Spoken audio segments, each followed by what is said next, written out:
अस्सलाम वालेकुम दोस्तों, आप लोग कैसे हैं। उम्मीद करता हूँ आप लोग खैरियत से होंगे। जैसे कि आज मैं आप लोगों से बात करने वाला हूँ कि सऊदी अरब में जितने भाई रहते हैं गैर मुल्की, चाहे जिस देश के हों, इंडिया, पाकिस्तान, बांग्लादेश, चाहे जिस देश के हों, तो सऊदी अरब में महंगाई हुई है कि नहीं हुई है। कुछ भाइयों का सवाल भी था मेरे पास कि भाई, कुछ भाई बोलते हैं ये चीज़ सस्ता हुआ, वो चीज़ सस्ता हुआ है, तो आपका क्या कहना है। तो भाई मेरा ये कहना है, मेरे हिसाब से सऊदी अरब में दिन ब दिन महंगे ही होती जा रही है हर चीज। क्योंकि यहाँ की मार्केटों में जब हम जाते हैं तो देखते हैं कोई चीज सस्ती नहीं है। क्योंकि बहुत भाई बोल रहे थे कि मतलब ये चीज सस्ता हो चीज, लेकिन मेरे हिसाब से तो भाई नहीं सस्ता है। किस जगह सस्ता? अगर सस्ता है तो मुझे भी बताओ यार, मैं भी खरीदूं, क्योंकि मैं भी सऊदी अरब में ही रहता हूँ। यहाँ कि कोई भी मार्केट में चले जाओ, जैसे कि अगर हम अपने खर्चे की बात करते हैं तो हमें यहाँ खाने का पैसा लगता है, खाने का जो पैसा होता है, तो अभी हम सामान खरीदने के लिए जब जाते हैं, कोई भी सामान खरीदते हैं, चाहे वो चावल हुआ, तेल हुआ, अंडा हुआ, मुर्गी हुई, कोई भी आइटम खरीदने के लिए गए तो कोई चीज हमें सस्ती नहीं मिलती है, सब चीज महंगी हुई है। जिसमें मेरे हिसाब से सबसे महंगा तो तेल हुआ है, जो खाने वाला तेल था, जो कि अभी तकरीबन डबल हो गए हैं। जो पहले 8, 9, 10 रियाल में मिलते थे, अभी 16, 17, 18, 20, 22 रियाल के भी मिलते हैं। इस हिसाब से बढ़े हुए हैं। अंडे का रेट बढ़ा हुआ है, मुर्गी का रेट बढ़ा हुआ है, गोश्त का रेट बढ़ा हुआ है, मछली का रेट बढ़ा हुआ है, हर चीज के रेट यहाँ बढ़ ही गए हैं। लेकिन मेरे हिसाब से सैलरी जो है सभी की वही है, सैलरी नहीं बढ़ी हुई है। जितने भी गैर मुल्की भाई रहते हैं, मेरे हिसाब से तकरीबन, अगर किसी की सैलरी बढ़ी होगी तो मुझे कमेंट में बता सकता है, लेकिन मेरे हिसाब से तो सैलरी वही की वही है। और ऊपर से यहाँ नेट का खर्च है। कुछ भाइयों को, चलो सऊदी के घर में रहते हैं जो ड्राइवर्स भाई हैं, तो उनको सऊदी के घर से वाईफाई मिल जाता है, लेकिन भाई नेट का भी एक अलग ही खर्च है, जो कि अगर हम अनलिमिटेड चलाएंगे तो कितनों कम, अगर 100 में चला रहे हैं तो 160 रियाल महीने का यही जाता है, 160 से 170 रियाल। अगर किसी के पास सिम है, जो मोबाइली सिम है, वो ग्रुप वाले सिम जो 5 सिम निकले थे, उसमें कुछ सस्ते पड़ते हैं, लेकिन मेरे हिसाब से जो भाई भी चलाते हैं, इससे सस्ता तो नेट है ही नहीं। और उसके बाद उल्टा खर्च, तो मेरे हिसाब से जितने भी सऊदी अरब में भाई रहते हैं गैर मुल्की, अगर इंडियन होंगे तो मेरे हिसाब से 400 से 500 रियाल खर्च हो जाता होगा उनका। और भाई जो और देशों के हैं उनका ज्यादा भी खर्च होता है। अभी हम जैसे कि अगर घर खाते में काम कर रहे हैं तो 400-500 रियाल खर्च होता होगा। अगर आप इधर उधर बाहर काम करते हैं तो वहां ज्यादा खर्च होता है। कंपनी में काम करते होंगे तो उसमें भी खर्च होता होगा, क्योंकि कंपनियों में सैलरी भी कम है। घर खातों में भी वही हाल है। तो मेरे हिसाब से तो भाई यहाँ कोई चीज सस्ती नहीं हुई है, सैलरी जहां की तहां ही रुकी पड़ी है, सैलरी भी नहीं बढ़ रही है। अब ये नहीं समझ में आ रहा है कि सऊदी अरब रहा जाए कि वापस चला जाए।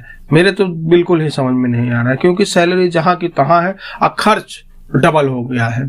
डबल क्या, 3 ट्रिपल हो गए हैं खर्च, अभी हो रहे हैं 3 गुना खर्च हो रहे हैं। तो आप लोगों का क्या कहना है, आप लोग कमेंट में जरूर मुझे बताना। अभी अभी एक अपडेट आ रही है जो कि ब्रेकिंग न्यूज है आज की, कि इंडिया में इंडिगो फ्लाइट में बम की धमकी दी गई है, बम रखने की। तो जो कि वो विमान दिल्ली से देवघर के लिए उड़ी थी, जो कि इंडिया के लिए लोकल थी, इंटरनेशनल नहीं थी, जो कि दिल्ली से देवघर जाने के लिए उड़ी हुई थी। और उसमें किसी ने मैसेज कर दिया कि इस फ्लाइट में बम है, लेकिन उस फ्लाइट को तुरंत किसी तरह 12:20 पे लखनऊ एयरपोर्ट पे सुरक्षित लैंड करा के, उसके बाद जितने भी उसमें पैसेंजर थे सबको अलग कर लिया गया और फ्लाइट को एक साइड ले जाके उसमें पूरी चेकिंग हुई। लेकिन ये मतलब उसमें बम नहीं मिला, मतलब ये फेक न्यूज थी, किसी ने बस अफवाह फैला दिया था कि इस फ्लाइट में बम है, तो उसको सुरक्षित वापस उन्हें लैंड करना पड़ा। लेकिन अभी जो उसमें यात्री मौजूद थे उनका तो समय बर्बाद हो गया, किसी के एक मजाक की वजह से उनका समय फोकट का मतलब 2-3 घंटा 4 घंटा बर्बाद हो गया। वापिस वो दोबारा भरेगी, फिर वापिस लेके जाएगी। उनको देवघर जाना था, दिल्ली से उड़े थे, लेकिन बीच में लखनऊ में उनको उतारना पड़ा। तो भाई अगर ऐसा कोई भी मजाक करता है तो ये बहुत गलत मजाक है, क्योंकि उसमें बहुत सारे भाई ऐसे भी रहते हैं कि कुछ बीमार रहते हैं, कुछ को हार्ट की बीमारी रहती है, दिल की बीमारी रहती है। ऐसी न्यूज सुन के वो पैनिक हो जाते हैं और तुरंत उनको अटैक भी आ सकता है, कुछ भाई मर भी सकते हैं इसमें, कि मतलब अगर उनको पता चल जाए नहीं मेरे फ्लाइट में बम है। किसी ने ये मतलब नकली धमकी दी थी, लेकिन ये अभी तक पता नहीं चल पाया कि मतलब किसने नकली धमकी दी थी। लेकिन बहरहाल फ्लाइट जो इंडिगो फ्लाइट है एकदम सुरक्षित है, अभी वापस वो देवघर के लिए उड़ान भर चुकी है।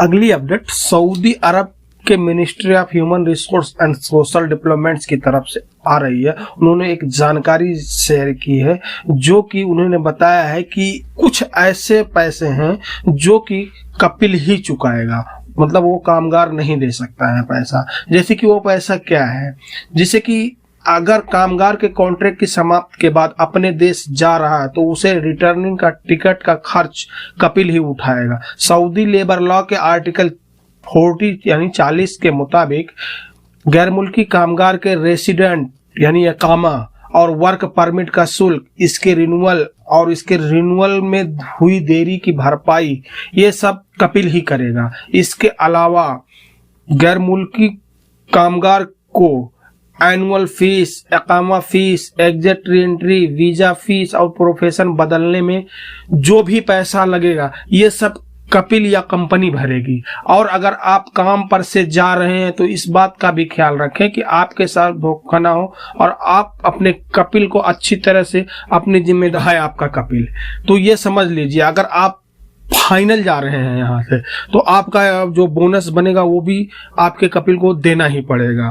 तो मेरे हिसाब से आप लोग समझ गए होंगे। तो आप लोगों को वीडियो कैसी लगी, अगर अच्छी लगी तो प्लीज यार मेरे चैनल को सब्सक्राइब कर लें, लाइक करें, कमेंट करें और अपने दोस्तों को शेयर भी करें।